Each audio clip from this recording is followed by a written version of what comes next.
Hello and welcome to NME's Albums Club. I am Leonie Cooper and this is new guy. I'm Dan Stubbs. Well, he's not new, he's worked for NME for ages, but this is his first ever Albums Club, so... Yeah, so Leonie's going to you're going to go easy on me, right? No. Okay. We've got to test you and try you and see how things go. So we're talking about 3 albums this week, as usual. 2 new albums that are both out today, and 1 classic album that came out 15 years ago. I will say, as a little clue, cult classic, not bestseller. Maybe you'll know what that album is, probably. If you've got taste in music, you will. But first album we're going to talk about today is Mastodon.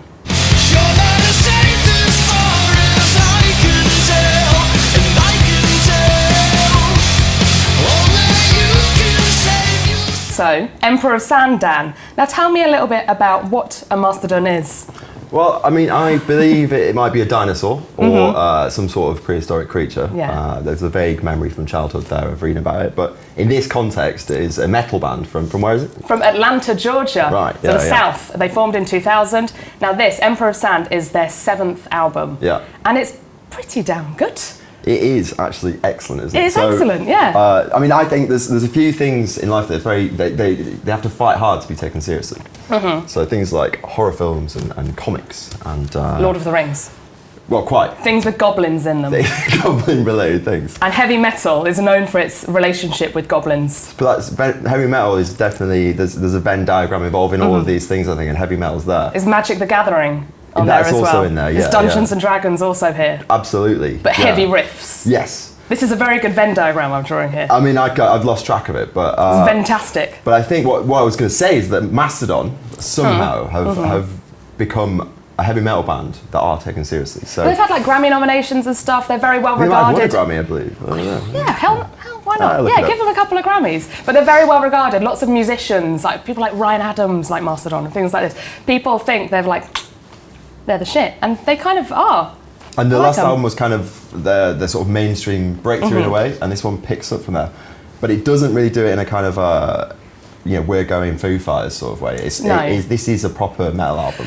There is, though, it is kind of, and I'm not going to say there's pop moments, but there's stuff on there that sounds like Queens of the Stone Age. It's a lot more accessible and not quite Foo Fighters, but Deftones. It's very melodic. It's almost kind of emo metal, which is sort of the case because this is an album. It's a very emotional album. It's about one of the band members' mothers dying from cancer, and there's like an allegory thing going on where the Emperor of Sand is the Grim Reaper, and there's a man running through the desert being chased by the Emperor of Sand. And so there's an epic story going on, but it's actually based in a real thing, and it works somehow. This is how they explain it. So a sultan in the desert hands down a death. Could you do it in a voice? I mean, I sort of was, but Okay, all right. a sultan in a desert hands down a death sentence. This guy, he's running from that. He gets lost. The sun is zapping his energy, akin to radiation. So he's trying to telepathically communicate with African and Native American tribes to get rain to pour down and kill it. That's quite a concept. So it's a concept album as well. And they've done concept albums before. This band, they did one about Moby Dick, so Leviathan, which was all about that excellent story about man in a whale. Wonderful. Because it's tricky, isn't it? It's like, do you want to listen to my album about cancer? I mean, I will, but it'll be very sad, won't it? But filtered through this kind of like an allegory, like you say. So it's sort of, it really kind of brings it to the metal world, and really like the lyrics aren't. It's not explicitly about that. It's quite like. I mean, let's be honest. It's a metal album. I didn't pick up that many lyrics anyway all the way through. But I've got the lyric sheet back in the office if you want to read that. There's lots of growling and.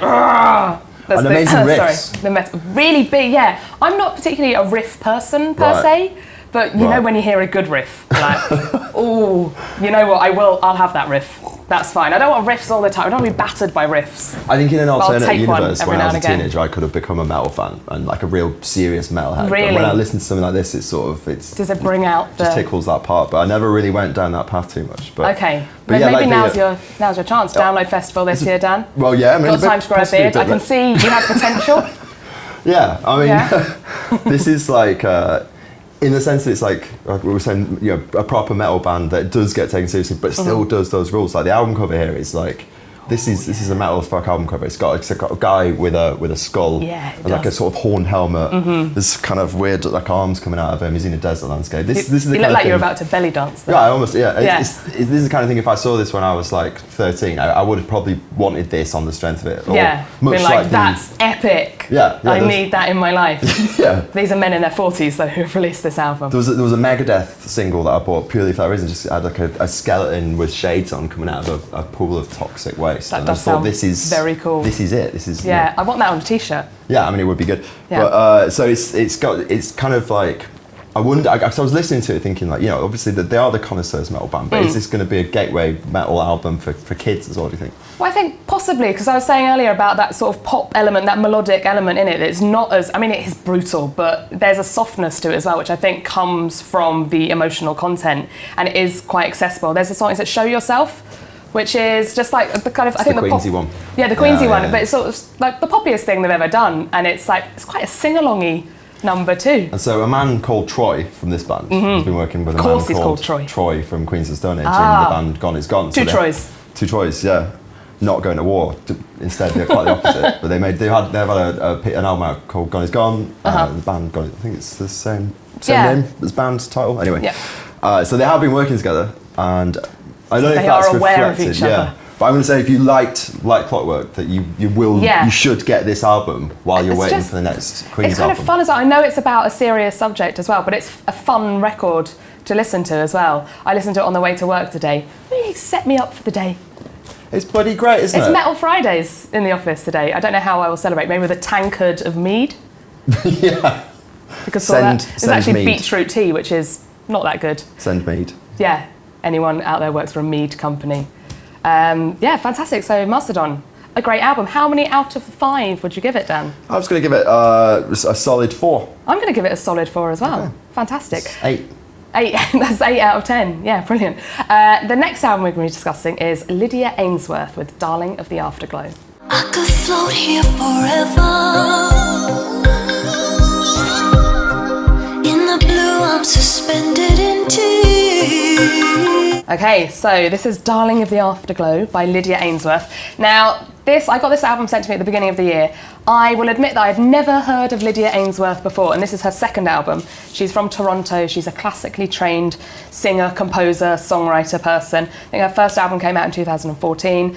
And it got sent to me, and for some reason, I was just like, sweet hat, I'm going to listen to that album. So we get sent a lot of albums that I don't listen to, but this one, it's like, yeah, and transpires, this is an incredible album. I think very easy way to describe it, which maybe not lame, but Lana Del Rey produced by Grimes. That's right. Like it. So there's a sort of gothic Kate Bushiness to it, but then there's like banging electronics as well. I mean, I was going to say like she does clearly like Kate Bush a bit. A little bit, yeah. I think this she is does that almost thing where she sort of sings like a mouse. Pardon? Like Kate Bush does. Sort of like her mouth's always kind of sort of a bit puckered. She's got that. I don't know how to describe it without sort of singing it, but you know. But okay, sure. No, I mean like Kate Bush definitely. It leapt at me. It's very bushy, but very modern with it. So there's bits of it that like sound like kind of slowed down EDM. In a way that she I suspect Lydia Ainsworth would really hate that.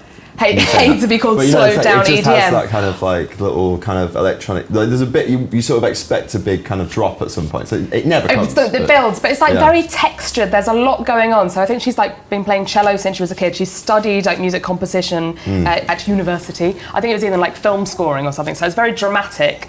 But it's really poppy as well. There's loads of sort of bangers hidden there. I think Bat for Lashes is something else that it sounds a bit like, maybe even Churches, in the way that there's that kind of electronic stuff going on, but also emotional lyrics and things like that. And there's a cover of Chris Isaak's Wicked Game on there as well. But like, so I do know. Do you have a problem with this cover? Because I read your review. Okay, I have reviewed it in today's issue of the New Musical Express, out today, what would be in today's issue. So I just think it's such a good album that there's no point in her covering someone else's song and not making it that different from the original. And I just think, you know, So it's just good as it is, isn't it? Just go with it. I mean, I do like a good cover every now and again, but it doesn't feel that different from what she does. I feel like other people have covered that quite a lot as well. Yeah. It's not like ooh, you've done that, have you? Yeah. But it does. It sounds very Twin Peaksy, her cover. There's like violins on it. It does. Yeah. That's my haunted synth. The other thing, I'm aware that we've only compared it to things by women, but the other thing that really leapt through as well is it reminds me a lot of Frozen by Madonna. Do you remember that kind of icy sort of production? Yeah, I think I say Frozen, the Disney film. Let it go. No, that would have been quite a surprising cover and probably really a commercially good move for us. So maybe, but Lydia, if you're watching. But it is on Bella Union. That would have been quite a surprise for Bella Union to have put out a record with a cover of Let It Go on it. But stranger things have happened. Let It Be. But my favourite song actually I've got lots of favourite songs. Open Doors is good. I mean which is Katy Perry guesting on a Yesair track. Music journalist. It's good that. Yeah, it's good. But that's exactly what it sounds like. It is that perfect mix of those two things, and it's it's pretty cool. It says thanks to the Ontario Arts Council on the back. So I mean, it's a lovely looking album. It's sort of, you almost feel slightly more intelligent when you listen to it, don't you? Yeah, this is sort of clever music for clever people, which is why I like it so much, Dan. That's why I'm only going to give it a 3. Oh. You've already given it, but do you want to repeat your score? I will repeat my score, which is a 4, and I think even if you've not heard of this woman, now is the time to dig in. Yeah, fans of Lana Del Rey, I know that's a very obvious thing to suggest, but I think you would like this, and fans of Grimes also. Fans of hats. Fans of hats, or is it, I mean, looking more, is it maybe kind of a beekeeper's outfit? But obviously she's not protecting the face, so that's... I'm glad we've done this though, because I wouldn't listen to this because it fails one of my rules, which is I don't tend to listen to stuff that sounds like it's by someone that I might have gone to school with. Lydia Ainsworth. That just definitely was she at sounds sixth form with you? It sounds like more like primary school class, but but it's good. I'm glad I was made to listen to it. I did enjoy it. Yeah. Oh, also another thing I should mention: fans of The Love Witch. Right, yeah, which I know you are one. And I know you are one as well. Yeah. So The Love Witch is a film that came out earlier this month, sort of indie film about sexy witch, really, but it's also feminist as well, so it's fine to be a sexy witch. And this sort of plugs into that mystical, moody, sensual, womanly, erotic even vibe. Quite gothy, quite 60s in places. So if you like that film, I think you'll like this album. I think everyone will like this album. I just like it so much. I'm just such a big fan. 4 out of 5. Ta-da. And finally, it is our classic album. Dan, lock down your aerial. What is it? What's in your area? Da, da, da. It's maybe the best album of all time. Original pirate material. You're listening to The Streets. A new day, another morning after, leaning back on my chair in a greasy spoon cafeteria. Last night was some beer lariness done our way, but again we're back in the light of day. Leonie Cooper, tell me, why are we talking about this album? Well, firstly, because I love it and I just talk about it all the time anyway. But secondly, because it is 15 years to the week that this album came out, which sort of took me aback because it feels like I only just bought it from our price. And I bought it, this is the one I bought 15 years ago as a small toddler. The hallowed vinyl. Yeah. Open it up, Dan. Let's have a look at Mike Skinner's. Well, look how young he looks. Oh my God, he looks like he's 7. Look at this. Written up now. Lovely banquet seating. Yeah. So the thing with this album is, like, I don't have a lot of nostalgia for things from the early 2000s or the 2000s generally. Did you hate them? I just think there was a lot of really bad stuff came out. But this is just like, this is probably the greatest album of the day. Well, one of the greatest albums. I'm going to say Daft Punk is probably great. But no. This is the greatest album of the period 2000 to 2010. And it did that great thing of converting me, because the first time I heard How's It Come to This, which was the first single, I think that was the first one most of us heard, wasn't it? Yeah. It was played quite a lot on the radio. I think back when Steve Mac had his Soul Radio 1 show, played it a lot. And like, I remember talking about it with my mates, going like, is this a joke? Because he sort of talked like... Yeah. Seems like a sort of English piss take of American hip hop. Yeah, I thought it was a joke. I thought it was a joke single. Yeah. And then the more I heard it, the more I was just like, actually, this is kind of amazing. Amazing. And then me and my mates kind of had to come out to each other and go like, you know, I actually think it's brilliant. And then now, you know, I don't think I know anyone that doesn't love this album. It's so good. Also, like, everyone in the office loves it as well. I can't think of another album that consistently has been played in the office. Like, at least once a month this gets played. At least once a month since it came out, I have listened to this album. Everyone at the NME office loves this album. It is incredible. So what it did, it fused kind of two-step garage with hip-hop. Mike Skinner was 21, 22. He recorded it in his mum's house in Birmingham. Wasn't he? I think he was from Essex but moved to Birmingham. So and then he was back in London, I think. Then he was in Brixton, wasn't he, at the time? Brixton, yeah. So on, Has It Come to This? So my underground train runs from Mile End to Ealing, from Brixton to Bounds Green. Yeah. See, when I heard that line, I grew up in Wood Green, which is very close to Bounds Green. I was like, oh my God, someone's singing a song about this shitty suburban area that I live in. This is brilliant. And there's so much, because he spoke to you. Nothing exciting happens on this album. Like, he goes out and gets some chips, he fancies a girl, he gets dumped, he has a bit of a scuffle, he has a fight. Nothing exceptional. Like, American hip hop, big things happen. He smokes a lot of weed. He smokes a lot of weed, but nothing exceptional happens. So no, it's the story of you and your mates. It's completely mundane. Yeah, like it reminded me of, like, where I grew up. There was a big culture of lads driving around in Vauxhall Novas with improbably large spoilers on the back, and this is the sound of a Vauxhall Nova with an improbably large spoiler on the back. So shouldn't you have hated it in a way? Yeah, Unless you were one of those guys in the Nova. I was a Fiesta guy, but like, it's weird. Like you were saying about the London thing, because I wasn't living in London at the time, and not for many years after. But I think because he had that Midlands accent, it sort of. It didn't feel like it was too pegged in London. It totally feels universal to, like, the British experience at the time. Exactly. And that whole, like, I wasn't a big UK garage fan, but like the way he applied it here was just so amazing and kind of clever. Yeah. And it also, let's be honest, it sounds like it was recorded for like a tenner, and I think it was. Exactly, but there's stuff that does sound like, may I hold it? Don't worry, I won't do anything bad to it. But there's stuff on here. It's very beaten up already, don't worry. That, like, Sharp Darts and Too Much Brandy sound really kind of cheap, but also brilliant because of it. But then things like Turn the Page is epic. Turn the Page is amazing, yeah. Turn the Page, like the way it builds, and it's all about, like, Gladiator, but also mixing it in. Yeah. And then We Become Heroes, like, where he kind of finds himself in the club, and it's all, they sound so lush, but obviously done on a shoestring. But the way he did that was just brilliant. I immediately bought a pair of Reebok Classics upon hearing this album. Dance, did you? Yeah. And, like, what was I going to say? Oh, I forgot. Oh, yeah, I was going to say, like, because you mentioned We Become Heroes, like, a lot of songs, there's obviously a lot of club music, and this followed the whole, like, rave explosion in the 90s, and the super club scene, all that kind of stuff, and it was sort of after the peak of that. But very few songs, I think, have ever actually summed up the feeling of being in a club, when it's hot and too loud and you've lost people. Like, the first time I went to Fabric. Yeah. Oh, where's this door go? Where have all my mates gone? Oh, I'm going to throw up. He can actually make a song that sounds like being that overwhelming experience of being in a club, and it's definitely and that's amazing. It's like a physical album. You feel stuff with this album. One track I'm going to mention that hasn't quite stood the test of time. Do you know what I'm going to say? Has it got My Friend Terry on it? Yeah. Yes, it is. Is he called Terry? I think, yeah. Oh, is he? My name's Tim. Is he Tim? I think it might be Tim and Terry, but it's the irony of it all, isn't it? Which is a song that pitches the weed smoker against the alcohol drinker in very, very heavy-handed terms. Yeah, it's like every awful conversation you ever had at a party when you were a student. Yeah, it's like, actually, man, weed's like really good for you, and all right, just give me a tinny. Yeah, I'm a lad. I'm going to say that's the song on there that's dated the worst. Exactly, yeah. What is your favourite song on it? That is such a difficult question, I might cry. I have a very soft spot for Too Much Brandy. Right. Mainly because it reminds me of a holiday I took with my mum, where we sang it in the car a lot.